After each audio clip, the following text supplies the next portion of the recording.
Get you lit? Yeah, you dig it. Word, about to put it in now. Go ahead. Medicinal, life changing. Oh, alright. Who this by? You are now tuned in to DameSmiff. You ready? Spot. Go. So, let me set your mind straight. This ain't your type of music, cause this right here is my tape. Set the canvas up, paint your mindscape. We're listening to colors, now that's what I call a mind game. Oh hi dame, tell me is you high lame? Smiling in my face to talk about me like that's not my name. Well, I guess I shouldn't mind then. Real is the only thing pumping through my veins now. Well, since we done with introductions, I'ma bring this heat, cause musical convection of brolic is this beat. I cooked it up like I'm a method runner, knocking heads to feet. You know about me, I'm not up and coming. Yeah, I know I'm on to something. I know I'm on to something. First I set the scene, look around, make sure my wallet bumping. You know I'm eating good, never had a message, so you know I'm not misunderstood.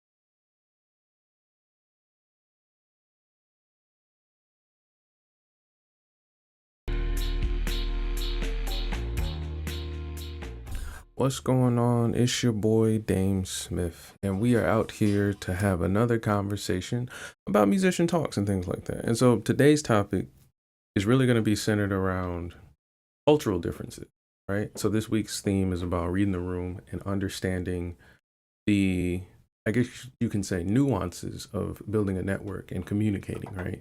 And this is going to be key for a lot of musicians because the things that you value are going to be usually attained through relationships, right?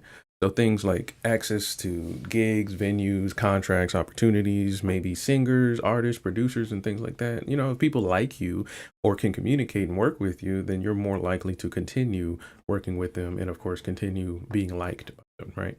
So a part of what we talked about yesterday was about how you want to be able to read the room, right? And reading the room is really understanding like where you are, what you are, and what you represent when in the quote unquote room full of people you want to work with, right? So if we're thinking about, let's say you're in the studio and you're with a bunch of artists and singers, how do you communicate with them effectively and collaboratively, right? And that works the same outside of the studio. Let's say if you're at a party, venue, talking to fans, or just, you know, out in the public, out and about. How does this communication really work if you are reading the room, right? So that's what yesterday was about.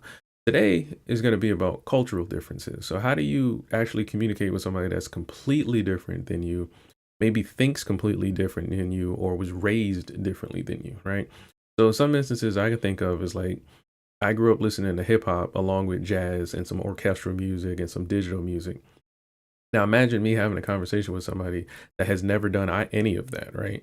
And so for us to collaborate in order to make a song, we have to kind of bridge the gap in sensibilities, principles, our ways of thinking, how we feel about certain things, how we listen to music, the different approaches we have. It's all going to be like a jumble of stuff. And maybe it could be similar than we think. It's just we have to learn all of that, right? And so that's what this episode is going to be about. And like I said, every episode, we're going to keep you guys on a tight little schedule so we can get you guys to, if you're on the East Coast at least, some lunch. But I want to keep these videos pretty concise for you guys to enjoy and not have to, you know, sit back and scrub through the favorite parts of yours, right? So if you enjoy conversations like this, make sure you hit the like button. That way you can always let people know in the algorithm that this video is dope. And then also hit the subscribe button. That way you can catch my latest live streams like this. So if you guys are ready, let me know in the chat and let's get it. The first video is going to be a bit of a TED Talk. Most of these will be kind of like seminars really, but it's really just a deep dive into how people navigate cultural differences and communication. I have spent the last 16 years studying how cultural differences are changing global organizations, but I have not always been working in a cross-cultural space.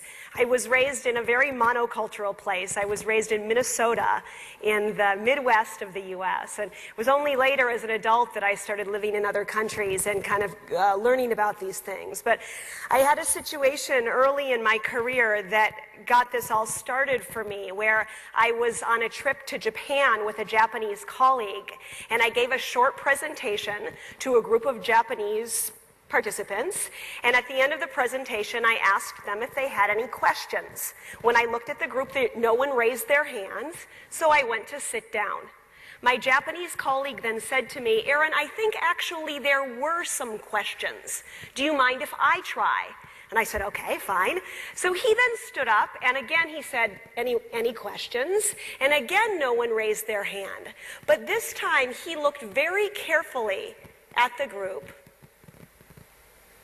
"Oh, do you have a question?" And the woman said, "Well, thank you, I do." And she asked a fascinating question. And then he did it again. "Oh, do you have something you'd like to say?" "Yes, thank you, I do." So afterwards, I said to him, how did you know that these people had questions? And he said to me, "Well, it had to do with how bright their eyes were." And I thought, wow, they don't teach us that in Minnesota. So then I said, "Well, how do you know how bright their eyes are?" And he said, "Well, in Japan, we don't make as much direct eye contact as you do in the West. So when you ask people if they have any questions, most people are not looking at you directly. But a few people in the audience are looking directly at you, and their eyes are bright. And that indicates that they would be comfortable with you calling on them." So how many of you have that ability to do that? That's something I think a lot of my teachers have shown me in the past, where they had the ability to kind of like not really pose like, "Do you have a question?" but they were able to point at students that they could see, had some kind of like, oh, aha moment, And so that's something that I think really wasn't really poignant on them being Japanese, but just more so that them being Japanese showed that behavior in a more homogenized way, right? So you can see that behavior probably anywhere, but because this group does it more commonly, it was easier to spot, at least make the difference between himself and herself being from two totally different cultures. But this is something you can actually do while, as a musician, you have people listening to your music, right? You can read these kind of things, but it may mean something different, or you might have to do what the Japanese gentleman did, which is to kind of nudge people a certain direction to get a question or a response out of them. and we don't make as much direct eye contact as you do in the West. So when you ask people if they have any questions, most people are not looking at you directly. But a few people in the audience are looking directly at you, and their eyes are bright. And that indicates that they would be comfortable with you calling on them. So the next day I gave another presentation, and again I asked if there were any questions, and again no one raised their hand. But this time I thought, okay, I'll just try. So I did as he'd instructed, and I looked carefully at the group, and I saw, just as he said, that only a couple of people in the room were looking directly at me. And if I really thought about it, well, yes, okay, their eyes were bright. So I gestured to one of them, and he kind of went like that, and then I said, "Would you like to say something?" And he said, "Yes, thank you." So this was a very important experience for me because, well, there's an expression in Japanese which is kuki yomanai. They shorten it to KY, and it means someone who is unable to read the atmosphere. Whoa, they have a word for it. So this is actually interesting. The ability to read a room is such a skill set, especially in showmanship, that it'll really cut a hard line difference between you and everyone else in the room, right? So it's basically the difference between, I think Chris Rock said this. It was a joke between like saying, "Oh, I really need you, Chris," versus "I really need you to fuck me, Chris." Like I think the difference between a girl saying that versus just delivering the message, the information, does something to the human physiology, right? And I think when we don't consider that, or psychology, and when we don't think of that, we find ourselves doing what we saw yesterday with the vocal coach, where he was saying his vocal teacher was basically at a piano just pressing one note for 2 minutes. And then after that, she asked him, "How do you feel?" And then she then played a very, very nice, elaborate, emotive piece. And then after she finished playing, asked him, "Well, now how do you feel?" And the difference was that, yes, she's playing the piano. Yes, she's doing the job. And she didn't, with one note, play a wrong note. But the difference was that when she started to play the better song, the emotive piece, and things like that, it created a response that he had to deal with because there's something physiologically happening to him, right? His eardrums are being affected. The room looks a certain way. The room feels a certain way. He feels a way about the person playing, right? And so if you know all of this, you can now use all of this and hone it into particular one-on-one lessons, or you can have it to a situation where you can control a large group of people at once, similar to what she's saying with her presentation. She can look at a large group of people and then be able to design and at least observe what's going on in that room. Or someone who's unable to read the air, meaning to pick up the communication that's in the air. And here we could see that he clearly could read the air, and I was clearly KY. But I also saw that with a little bit of assistance and direction, that I also could become better at picking up those signals that were in the air. So then as I was thinking about this, I became very interested in trying to figure out if there was a method that we could use to help people to better read the atmosphere when they were working with cultures that they didn't know intimately. And we then started to develop this framework that came from lots and lots of research, where we divided culture up into different types of behaviors, and we started looking at, how is trust built in different parts of the world, and how do we make decisions differently in different parts of the world? And we saw that we were able to come up with patterns for how countries or cultures fell differently on those scales. And that's going to be an actual video I'm working on now. Few people know about it, but basically the premise is that there's actual cultural differences that drive a lot of the things that you believe, right? So how she's talking about, she has a system that can kind of dictate, or at least observe, the different behaviors from different cultures. And one of the examples was, how do you build trust in this community versus another, right? Well, tomorrow we'll be going into a bit more of the layered version of that when it comes to removing culture. But since we're talking about culture today, a lot of what you believe may go directly against somebody who's your neighbor, right? And so with that being understood, how do you then conduct business with them, right? So let's say you're a man and you want to do business with a woman. How do you conduct business culturally and, collaborate, right? And so your culture may believe one thing, her culture may believe another, and then you can get into, the political views, societal views, and all that other stuff after, right? But in general, this is how a lot of artists are going to have to navigate getting in the studio, signing contracts with people and things like that. Last week, we were talking about Finesse 2 Times label, and I was making a joke, but it was some truth in the joke that the name of the record label should kind of dictate how you feel about the record label as well, right? We understand this when McDonald's calls themselves McDonald's versus the Golden Arches. We understand that when we walk into a mall and the mall is clean and has a certain design, layout, and smell. But when it comes to your record label, for some reason, the name is just some creative thing someone came up with, right? So we'll see it all over in different businesses, and even in different cultures. You'll see in other countries, they'll name their businesses something that would be completely out of whack or offensive to you, but it seems and makes sense to them. And then in another sense, it may be how they handle their business. Maybe you prefer to haggle, Whereas in other businesses, there's a no refund, no haggling policy, right? But how do you all come together to make what we call this economy? And so when we talk about musicians, this is something that permeates even deeper than what we're talking about here in this video of just your home culture or your country's culture. Now, how do you get into the process of telling a instrumentalist to now talk to a digital music producer in order to get into streaming? It's a completely different culture, but they're still making music, just like the vocal coach playing one note on the piano.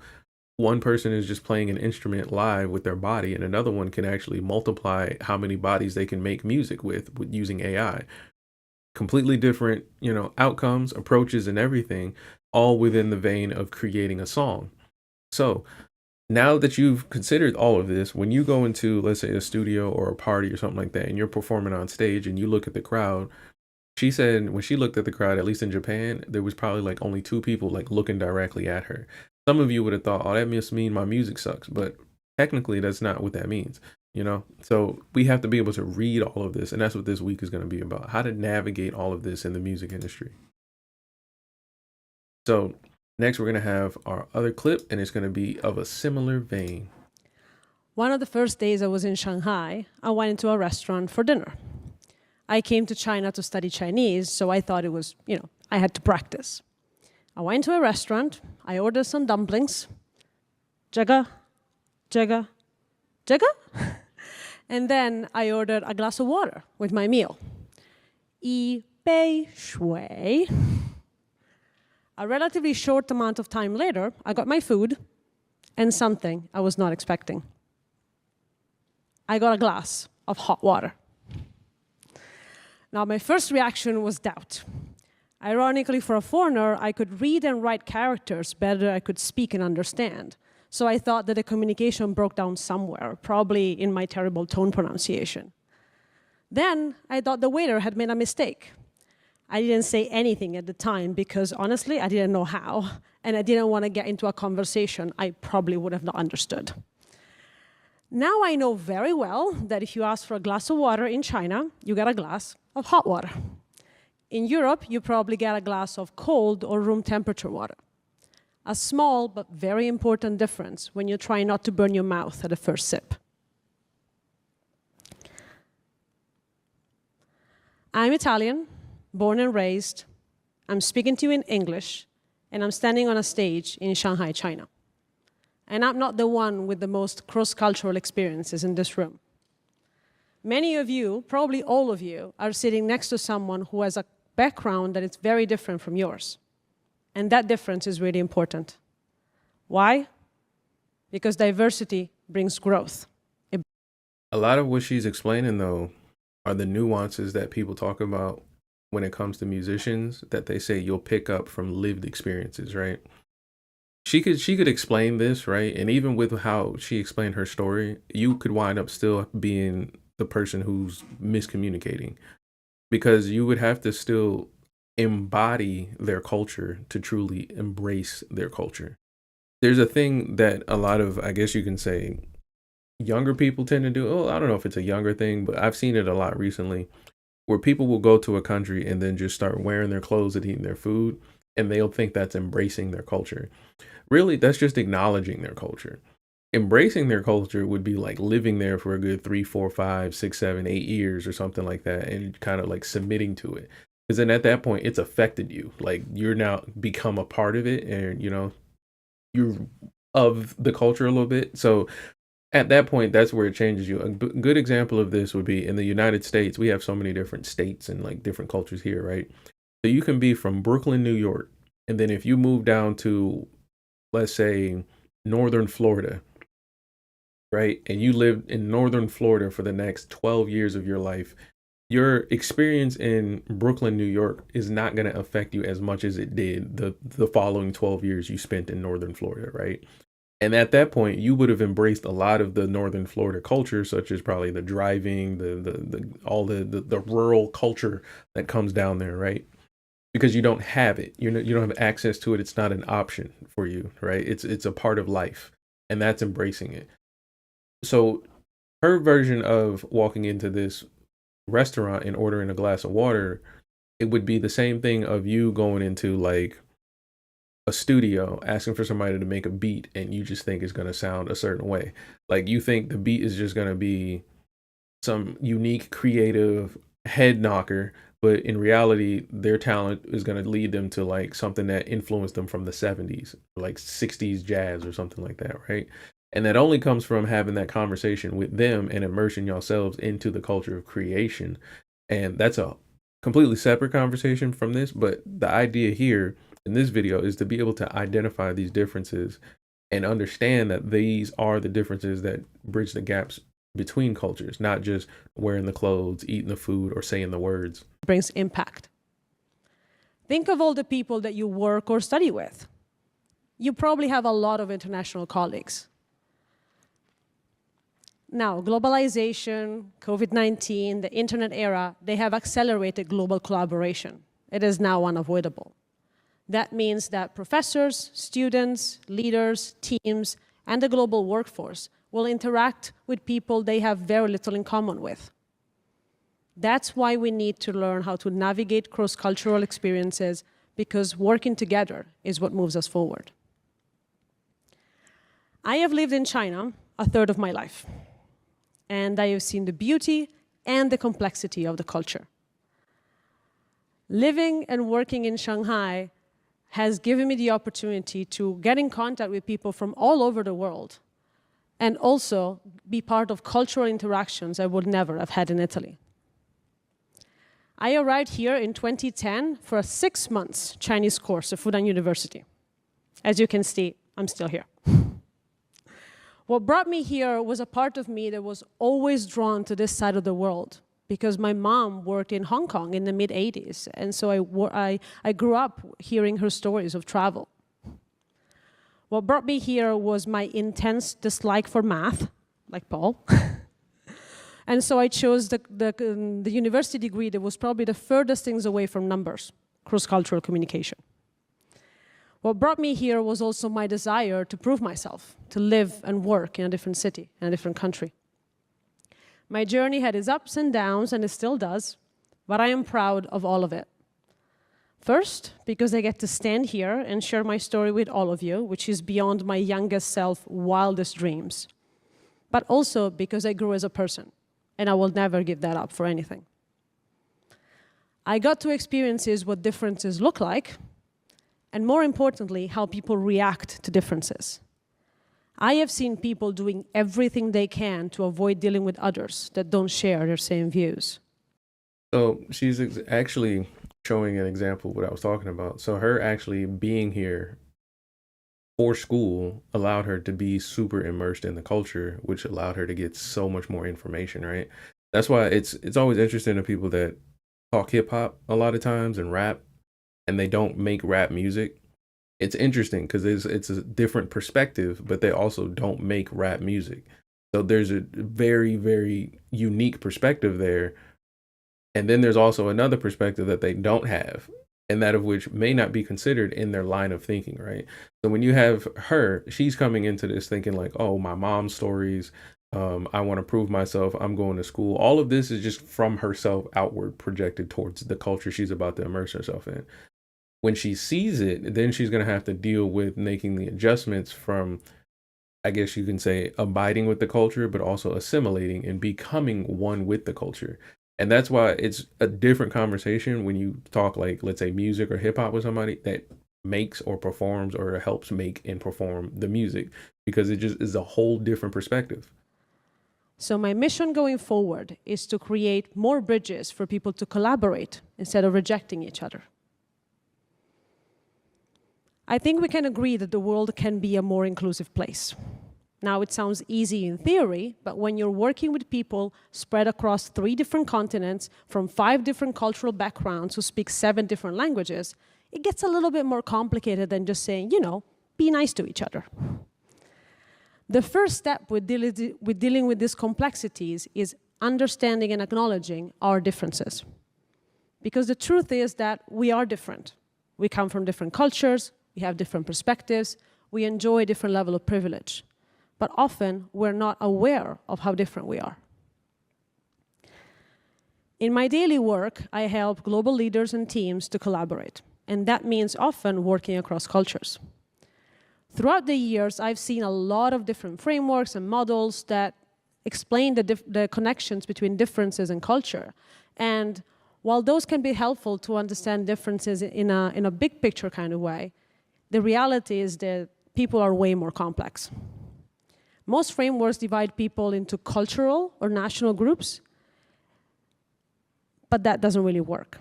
If we have to be realistic, we can say that generally speaking, normally, people from this culture behave in this way as a group, with exceptions. And when my clients are struggling to work with their international counterparts, that's not really very helpful, is it?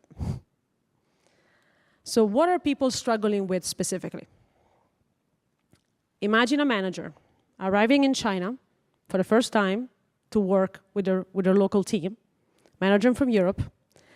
They get into a meeting and they share what they think is a wonderful, insightful presentation.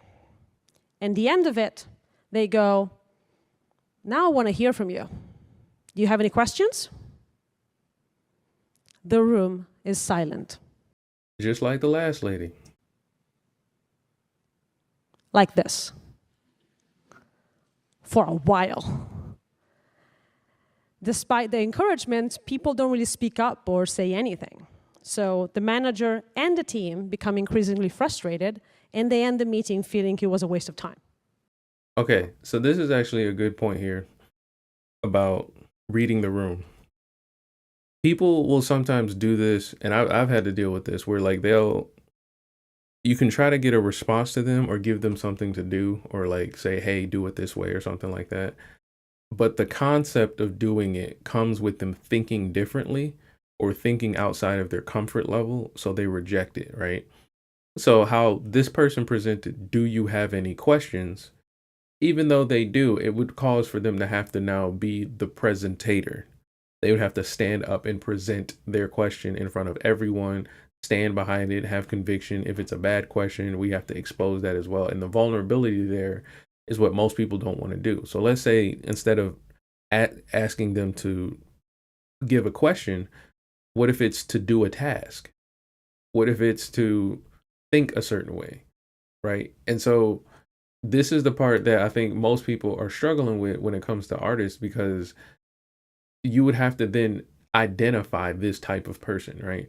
Why are they reluctant to ask questions? Why are they so quiet? What kind of person listens to the whole seminar and does not have a question at the end, right? And answering this question puts a judgment or a conviction on who you're talking to and identifying them. And a lot of people don't like that. They want to rather feel good, which is why they don't ask questions. This is kind of a thing they broke out of me in elementary school, because they would kind of have us one by one in marching band or music class, whatever, play your entire piece alone. So that way you had to kind of stand on any questions or, weaknesses you may have had. And it breaks the mold of how you feel about doing the task and also the person asking you to do something, right? And so now that we're considering what we just known or what we just learned, when someone says, do you have any questions, and you look them dead in the face and don't say anything, what kind of person do you think you are? What happened? Well, there might be a lot of factors that influence the situation, but one of the things that definitely is important is the difference in communication styles.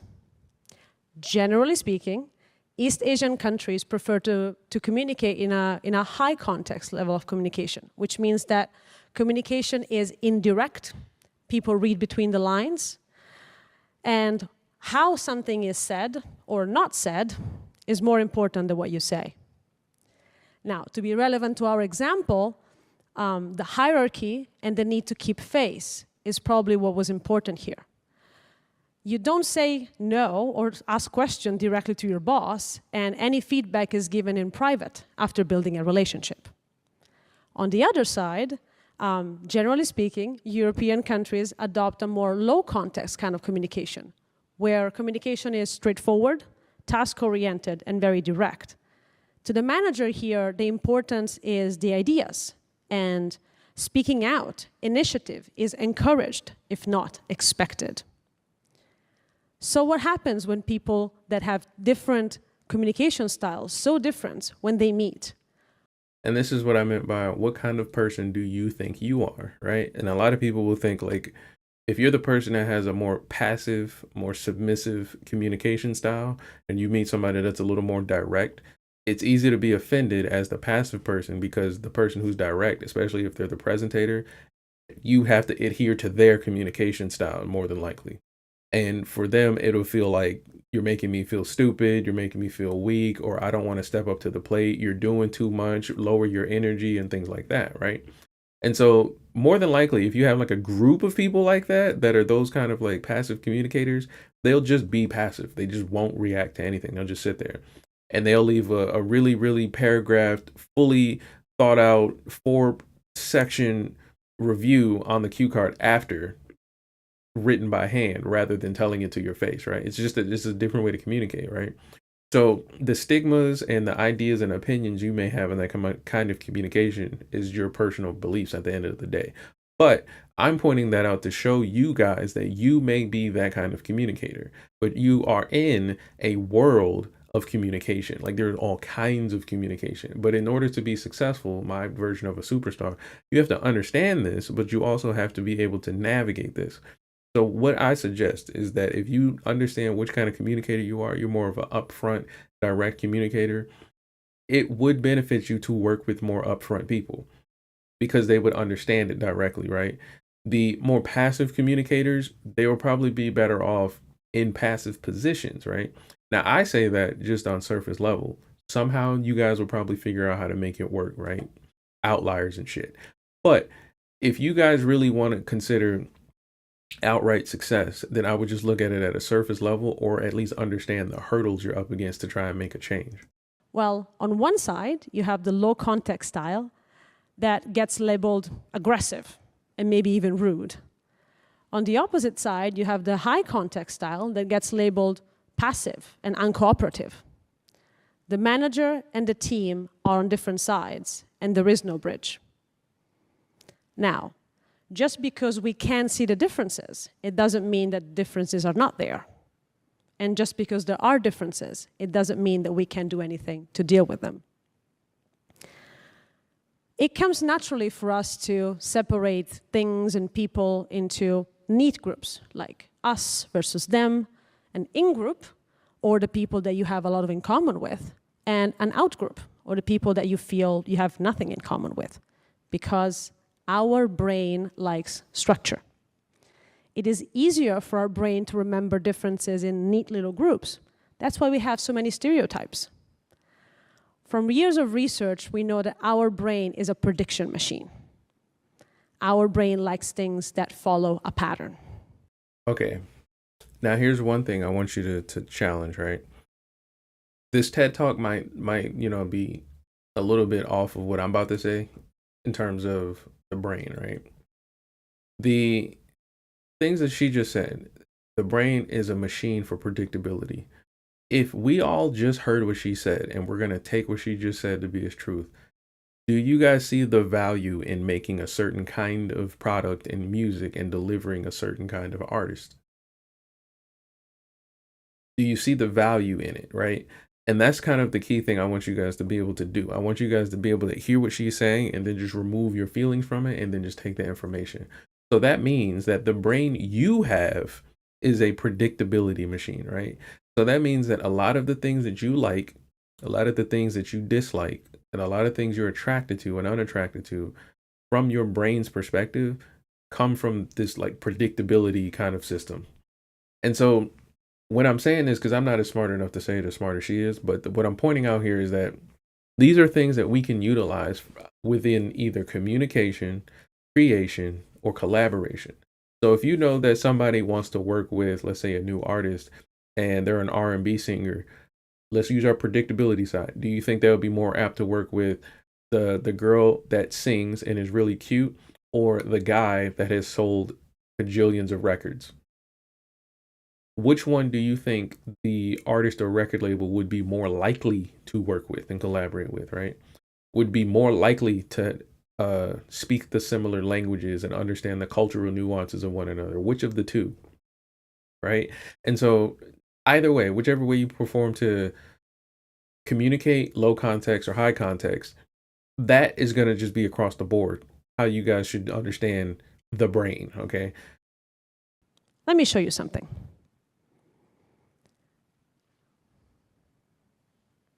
Show of hands if you can read this. Okay.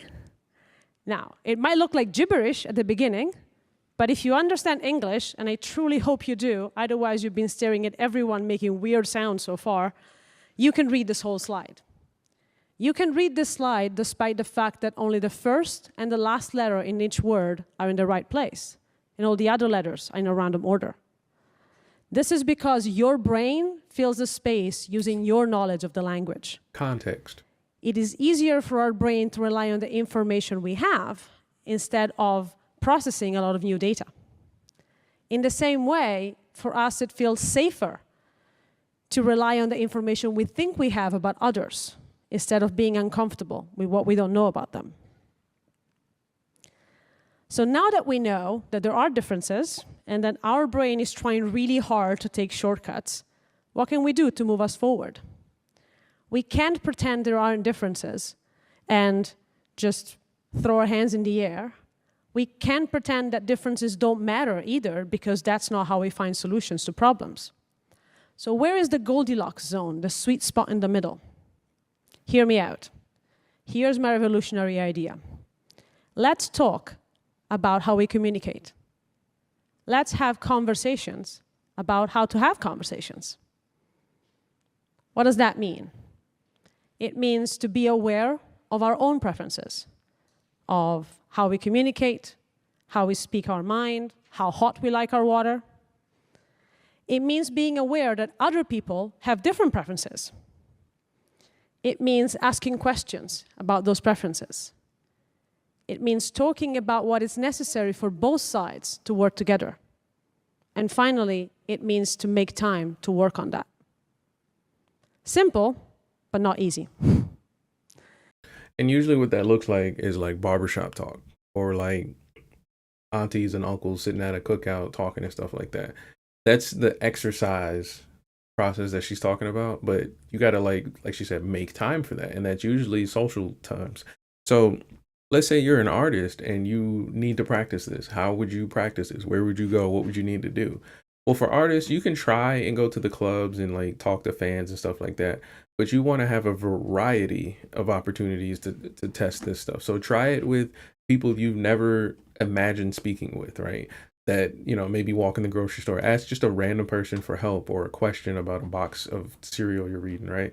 Just to get a random conversation going, right? Now, this is where you're going to have to understand and apply your cultural differences, right? You're going to have to use that brain of predictability, right? Being able to sense if somebody's weird, smells funny, or is nowhere near socially adapted as you are. So the key thing here is you have to make time for it, but you also have to practice. And just like practicing your instrument, it has to be some kind of strategic practice. You can't just be in there just fucking around. So she's completely right in that. And I think for artists, it's going to be a thing that you're not going to understand at first how to bridge the gap between it and your music, because it's going to be outside of music. At this point, you might ask, why do I have to do all the work and other people don't have to do anything? Well, I'm sorry, but you can't change people. You can't motivate people to do what they don't want to do. You can tell someone else to communicate in a different way, but if they're not motivated, they just won't. One thing you can do is to take responsibility of your communication. We can't change people, but the good thing about people is that we can have conversations with them. And conversations can help us build those bridges to connect us. And a lot of people will struggle with this concept of changing your way of communicating, because we kind of feel entitled to the way we like to communicate. We feel like we're right. We feel like everybody's stupid and things like that. Being an artist for me has taught me like so many different ways to communicate with so many different kinds of people. But the thing you're going to have to really navigate is that your goal should always be constant when you're communicating with people, right? So if you're a salesman and your goal is to build relationships, then the value you bring into a relationship should be constant, right? That's where your communication style can fluctuate from person to person, but who you are at the core can always stay the same.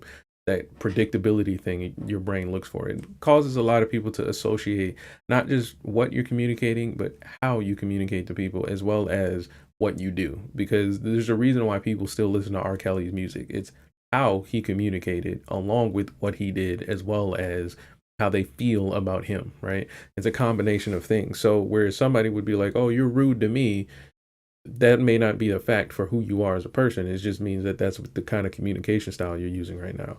And so for many artists, that's going to be a tough thing for you guys to navigate, because you have settled probably by high school on one, maybe two versions of communication. Maybe you don't cuss around your parents, but you got like a real charismatic, funny, vulgar voice with your friends.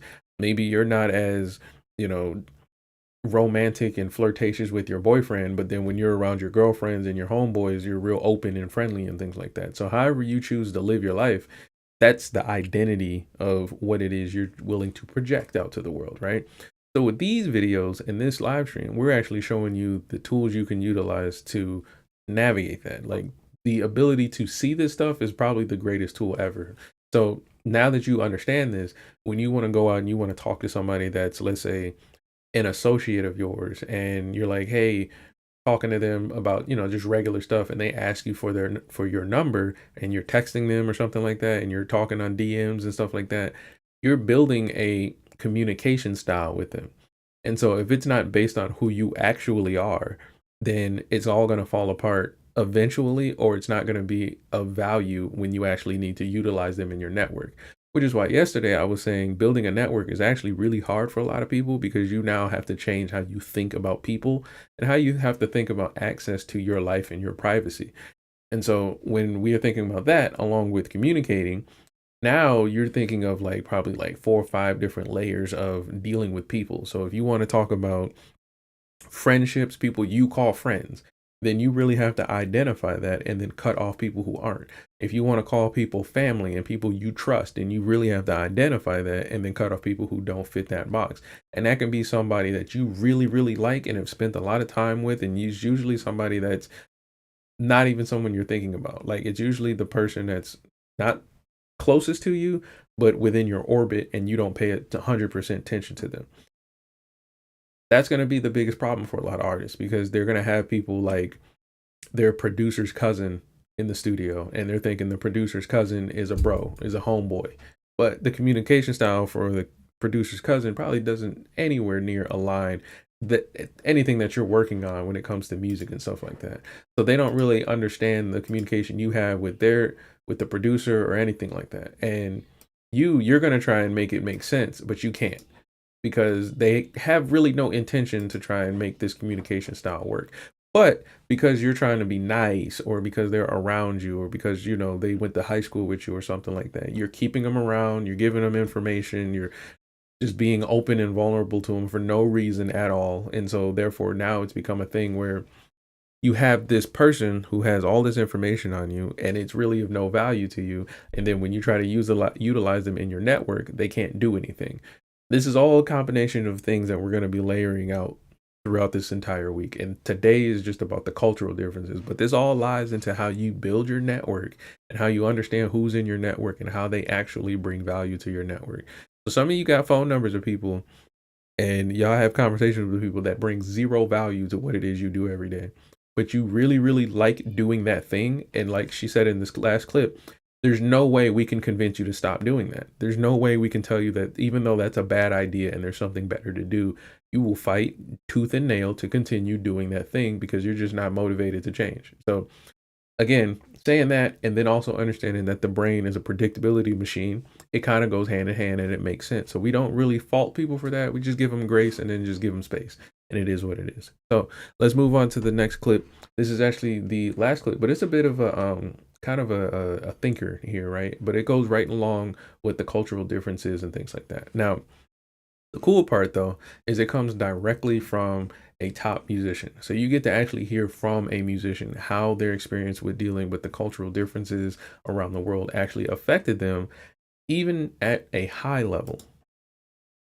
Been on the road for 12 years, back to back, no break, and, you know, finally having, you know, that break. A lot of times you reflect. I traveled with my wife, my family, went like to St. Kitts for like 2 months. Nice, You know what I'm nice, saying? nice. I curated most of the album there. I picked most of the songs off the album over there, you know, and then came back to Nigeria to finalize everything. It's just been amazing, the response. I remember like an hour before the album came out, I prayed to God. I was like, God, I've delivered, I've worked hard.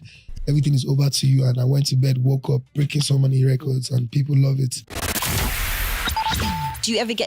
So, for those of you who don't know, this is Davido, and he is an Afrobeat artist who blew up. And basically, he's got the song Banana Fall on You and all that stuff, right? Really, really funky beats and music and stuff like that. But here, we're having a conversation about how he navigated the music industry and bridging the gap between his own culture, which is Afrobeat and all that stuff, and then making it cool for people who have almost no idea or what it is that he's about in his culture. Get nervous? Of course, like everybody would. You're still releasing. It's just like asking if like Messi was nervous when he But was really playing. though, because I feel like your following is so strong. Yeah. Like people proper... No, but it's, even your following, you don't want to disappoint your following. True. I'm talking about, Right, okay, yeah. It's still music. You still want them to like it. Also, while we're watching this is actually a great thing we can do while watching this. As you're watching this podcast, pay attention to each person's communication style. Look at how they're sitting. Pay attention to how the interviewer's asking questions. Pay attention to how anybody interjects. Pay attention to how the artist is giving answers, and how would you ever answer questions that these people are asking you. Pay attention to all of that. And as you grow, the bar changes, innit? When you first start, what you would be happy with, you're not happy with now. And I think once you're as big an artist as you can be considered as falling off for just not doing as well. Yeah. Even though it's still in the amazing bracket. Yes, Yeah, yes. it's true, yeah, it's true, yeah. Yes, Actually, man, yes. it's true. Like there was so much pressure. Like I had to tell us, you stop DMing me. When the album comes out, you guys should go and figure it out. The album's coming out on Friday, blah, blah, blah. Especially when they are really into it. And, you know, and nice. It's like a whole nother thing on social media. Yeah. Where the other people's fans will be like, on Friday, don't worry. Shebi, you are abusing our album. No, because Like, have you ever seen Twitter crazy. space with like African artists? Your Twitter following It's crazy. is crazy. Like when they go ham, and I get what you mean. Like somebody from that camp doesn't Yeah. like. Really? Yeah, It's they crazy. Go, So like boycott the album and that. No, it's crazy. Like they leaked my album. They leaked it. Yeah, somebody got a wind of the album and just like, okay, for example, like these stanships. I don't know how albums get leaked, but okay. Obviously, my fans now, I can't get to all of them, but there's one person I can call and be like, yo, talk to them, tell them to calm down. Like that type of stuff. okay, cool. That's kind of cool. So like before the album came out, I called one of them. I was like, look, last time I dropped my album, you guys like were just bashing everybody. So when it was like my turn to come out, right. there were just unnecessary things happen. Like even Nicki called me, Nicki Minaj, Lil Baby were like, yo, why are these like Going the in other on- fans yeah. were DMing them? Oh, Why did you do a song with Davido? Oh my God. Have you watched Swarm? No. No, I haven't watched. I saw like one episode. This is just like Yeah, that. yes, that's Oh, the girl was a is fan. it? And Yeah. I made a video and I said, yo, artists need to start telling their fans, yo, you love me too much. I love you, but love me less. Because Yes. if you're going to start bashing other people for me, that's So too affect much. now. So So this is actually interesting. So when he started to blow up over here, the culture here for celebrity is a lot different than around the world. Like I know she mentioned African people on Twitter, and we like to assume Twitter is just around the world. But really, the people that are online most of the time are in concentrated areas. So don't just think like it's just some little 13-year-old in Kenya sitting in her hut on an iPad listening to Davido. No, it's usually in like the centralized urban downtown mainstream areas of these countries, right? Around the world, right? It don't matter where, around the world, right? And so when we consider that, along with the brain being a predictability machine, along with how these cultures usually communicate, you know how messy, let's say, these soap operas are in South America, Africa, and even Asia, we all generally are entertained by messiness, right? Messiness, messiness, right? And the culture of that transcends all entertainment, right? So then when you think about him, he's trying to make music. And I talked about this probably a month ago when I was saying your job as an artist is to make music. So all these other stuff record labels have you doing, social media profiles, live streams, shit, podcasts, interviews, all this stuff has nothing to do with your music. Nothing. at all, ever. And it won't. And as much as you think it does, it doesn't.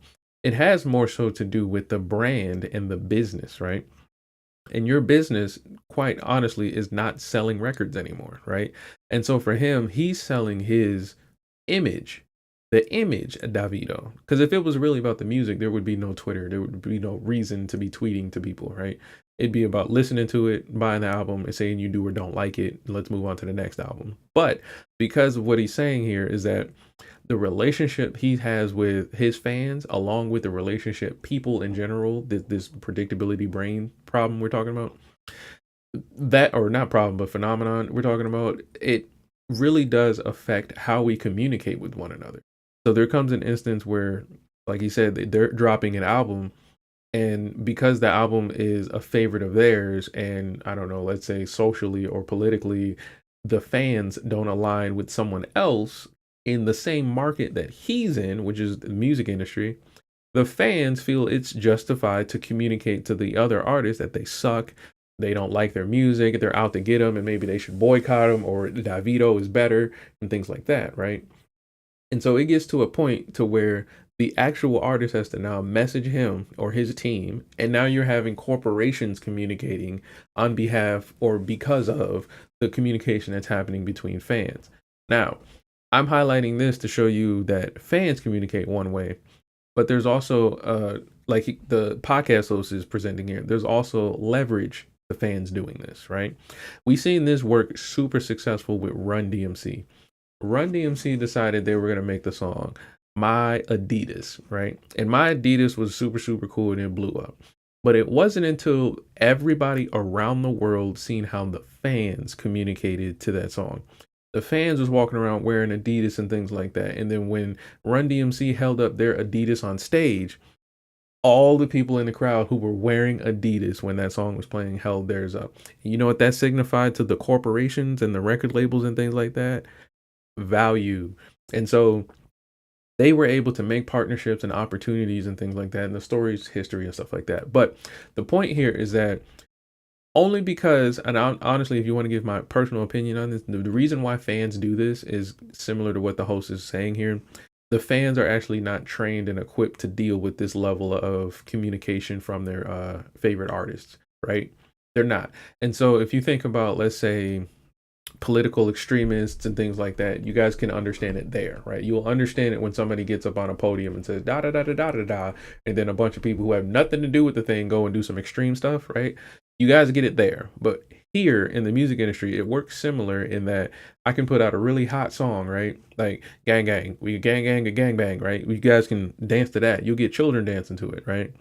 But the correlation to why you're doing it is missing because it's an extreme thing. Like there's really no connection you have to the song, the people, the beat, or anything. You don't even make music to even understand what you're dancing to, right?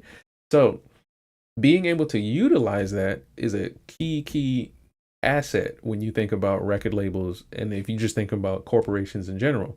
If I can influence a bunch of people to, let's say, go and I guess dump on an artist, that's one thing. But imagine if we take a whole bunch of influence to create a mass of people to go support an artist, right? And that's where you'll see things like artists signing other artists, artists trying to promote other artists' album, where they have this thing where, yeah, post my album on your Twitter or on your Instagram feed or on your story. That's the same concept, right? It's a breakdown in how we as artists communicate with the fans in order to justify how we all communicate with each other to show value to corporations. Now, you can remove the corporations if you want to take the value you get from communicating with your fans directly and invest it back into yourself. That's a whole nother video. But the point here is that Davido's experience with this was that he wasn't really in control of how the fans communicated with each other. Because another thing is that when I talk about rap blogs and stuff like that, you can probably find that video on this channel. He's not in control of all the rap blogs that are covering general topics about him, which shape how people view him, which shape the influence he has on them, which also shapes how they are communicated to, which then shapes how they communicate to each other. And that is a huge breakdown because he's not in control. And the reason he's not in control, because again, he's an artist. He's just supposed to be maintaining that. His record label is supposed to be in control of that, but that of which he probably may or may not know how they're doing that. But some record labels will hire social media influencers to just run ads, run fan accounts and things like that for you, Snapchats, TikToks and stuff like that, where they post content on your behalf, similar to, let's say, a copywriter sending emails with your tone of voice, right? The issue is that if your only job is to make music, then you're not really considering the responsibility and authority you have in communicating as a brand. Brand communication is a completely new animal for you as an artist when you consider hundreds of thousands of people at once, right? When you go on stage and you get off the stage and you text mom, hey, I did good, that's one thing. But when you get off stage and you get inundated with 300,000 videos, 500,000 tweets, a couple YouTube documentaries made about you, that's a different level of information, that of which I would not like to assume that he's handling all by himself, right? So now that we understand that, you kind of see why it's important for people to try to like figure out, well, where does the authority land on this phenomenon? Should we lay it on the fans for not understanding their predictability brain machines to say, hey, this is just music, relax, don't send that tweet to Nicki Minaj? Should we put it on the artist, as the podcast host is about to present, to say, hey fans, maybe you guys should chill out, and this is the type of fans that I want to communicate with? Or should we not consider any of that and just say, hey, this is what comes with fame. This is what comes with success. Why did you do a song with Davido? Oh my God. Crazy. Have you watched Swarm? No. No, I haven't watched that song like one episode. This is just like that. Yes, that's Oh, the girl was a is fan. it? And I made a video and I said, yo, artists need to start telling their fans, yo, you love me too much. I love you, but love me less.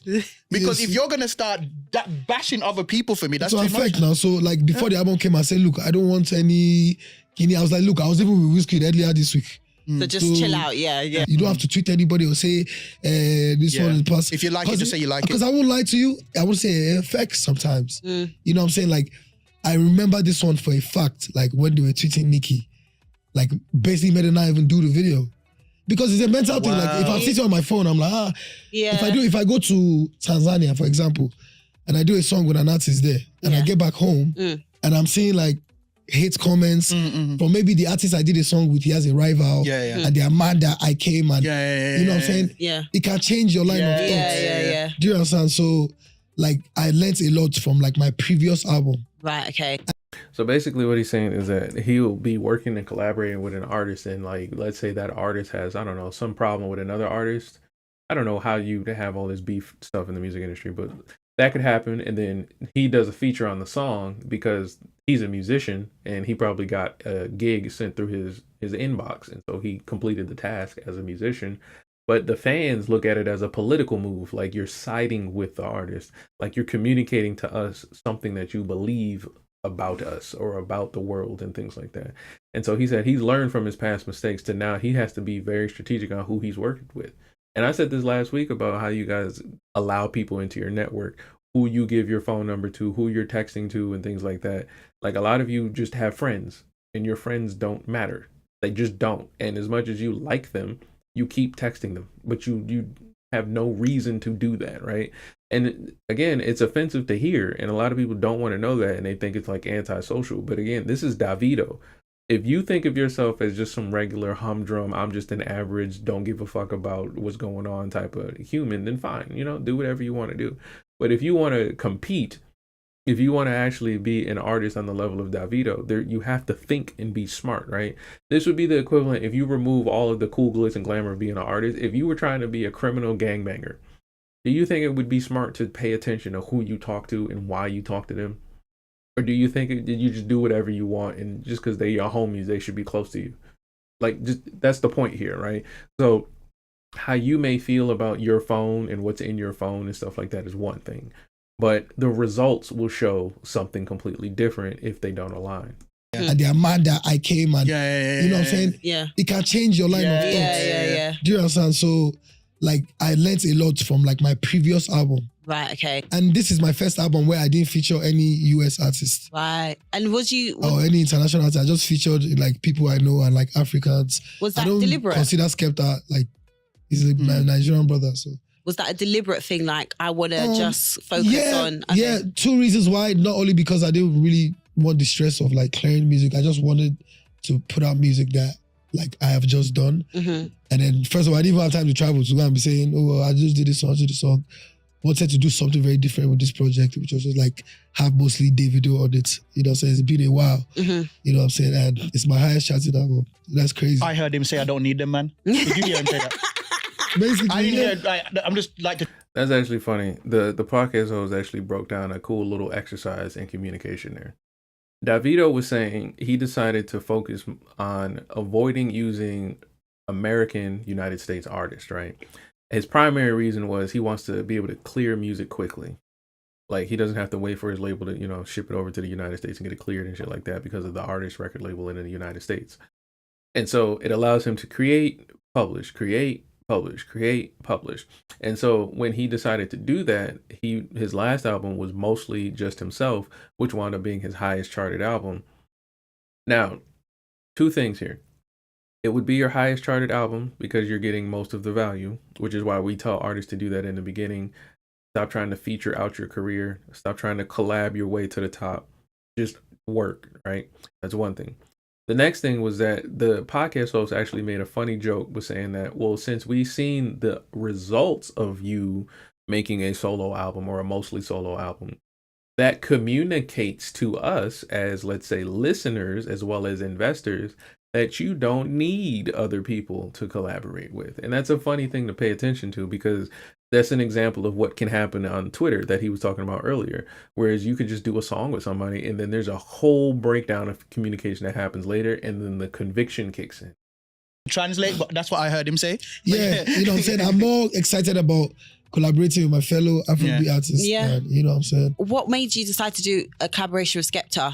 They always say, oh, Davido doesn't really collaborate with like UK artists, blah, blah. I'm always in America. I remember when they say that. So me and Skepta, we should have been made music for years now. Right. You know what I'm saying? But funny enough, like we didn't really start speaking till like 3 years ago. Really? Yeah, we've never had the opportunity to see, Right, okay. to even know whether we would be cool or not. Oh, right. You understand? So I think we met up in Lagos one funny time. We are having a conversation and the conversation ended up being for like 40 minutes. Like, just spoke about a lot.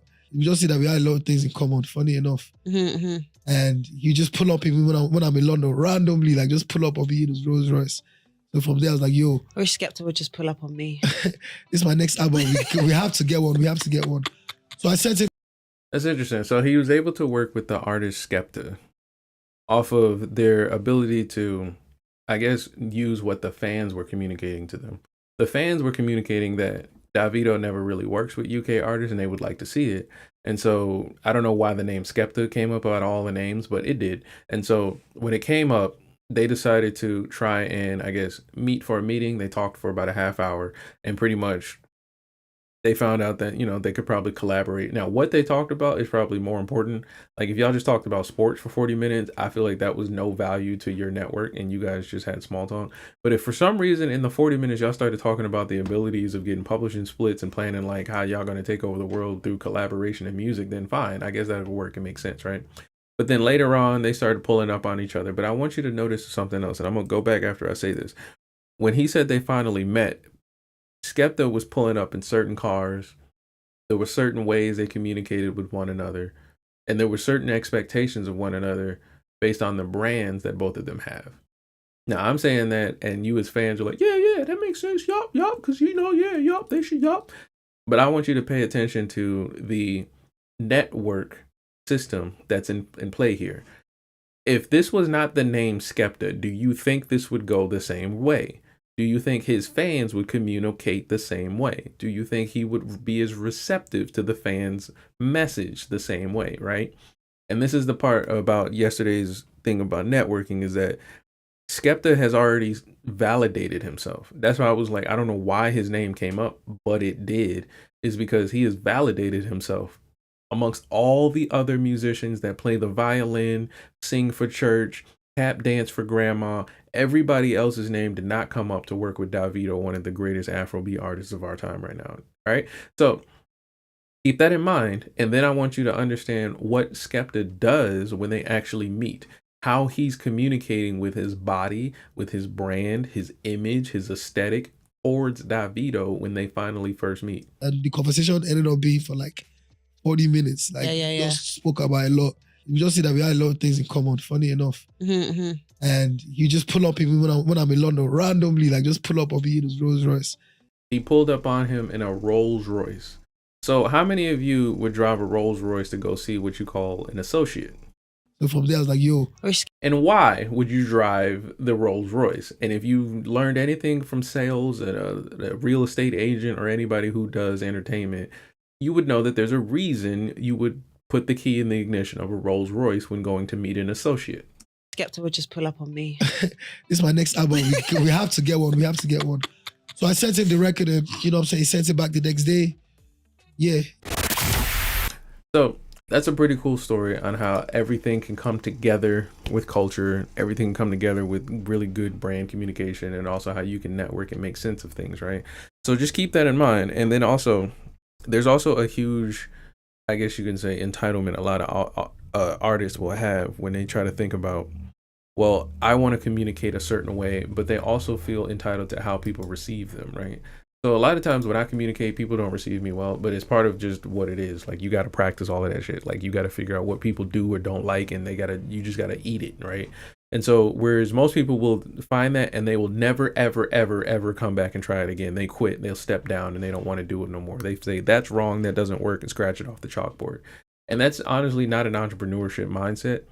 But the point is that it's possible for you to think that way. It's easy for you to land on that kind of thinking when you're trying to master communication, especially with your fans. It happened with Davido. He started to get all the crazy messages and, you know, Twitter feed and stuff like that. And he started to say, maybe I should step back from this and stuff like that.